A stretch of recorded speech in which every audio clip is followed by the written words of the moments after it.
กองประชุมสรุปการเคลื่อนไหวเวียกงานการต่างประเทศของแขวงไซยบุรีประจำปี 2025 และวันทิศทางปี 2026 โดยให้เกียรติเข้าร่วมข้องทานอนุภาพวงนอกแก้วห้องรัฐมนตรีกระทรวงการต่างประเทศท่านบุษกรอินทลังซี่คณะประจำพรรคแขวงห้องประธานคณะกรรมการปกครองแขวง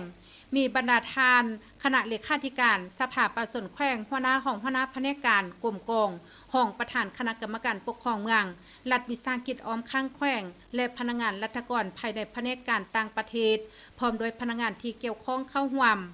ท่านนางสุดาพรดวงล่าหัวหน้าแผนกการต่างประเทศได้ขึ้นรายงานสรุปตีราคาการเคลื่อนไหวเวียกงานการต่างประเทศประจำปี 2025 และทิศทางแผนการปี 2026 ตลอดระยะผ่านมาแผนกพัวพันการต่างประเทศได้เฮ็ดหน้าที่ในการเป็นเสนาธิการบริหารเวียกงานภายในแผนกกวดกาคนคว้าจราจรแจกจ่ายเอกสารต่างๆหับเอกสารค่าเข้า290 ฉบับค่าออก590 ฉบับเข้าร่วมเสื่อมซึมและหับฟังพระกฐาวันสำคัญของพรรคของศาสตร์และกองประชุมต่างๆที่ทางแขวงและศูนย์กลางจัดขึ้นจำนวน125 ครั้งมี220 เทื่อคน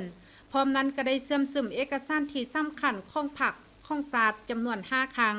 ผ่านการจัดตั้งปฏิบัติเฮ็ดให้พนักงานรัฐกรมีความรับรู้เข้าใจมีแนวคิดอุ่นเอียงทุนเทียงมีความเชื่อมั่นต่อการนำภาคของภาครัฐต่างหน้าปฏิบัติหน้าที่เวียกงานตามพระบทบาทสิทธิและหน้าที่ตามการมอบหมายของการนำแขวงและกระทรวงการต่างประเทศก็ได้เอาใจใส่อย่างใกล้ชิดในการนำพาสีนำแผนกการต่างประเทศแขวงไสยบุรี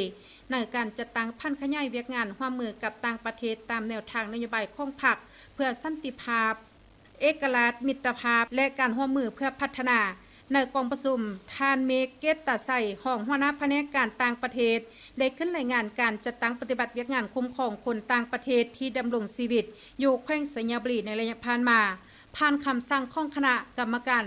ปกครองแขวงว่าโดยการเพิ่มทวีการแก้ไขปัญหาคุ้มครองคนต่างประเทศที่เข้ามาดำเนินธุรกิจพักเศร้าออกแห่งงานข้ออยู่ลาวท่าวรและสร้างครอบครัวกับพลเมืองลาวอยู่แขวงไสยบุรีผ่านข้อตกลงของประธานคณะกรรมการปกครองแขวงมาโดยการแต่งตั้งคณะรับผิดชอบการแก้ไขและคุ้มครองคนต่างประเทศอยู่แขวงไสยบุรีผ่านข้อตกลงของท่านนายกรัฐมนตรีฉบับเลขที่14ลงวันที่22 มังกร 2024มาโดยการแต่งตั้งคณะกรรมการสายแดนขั้นแขวง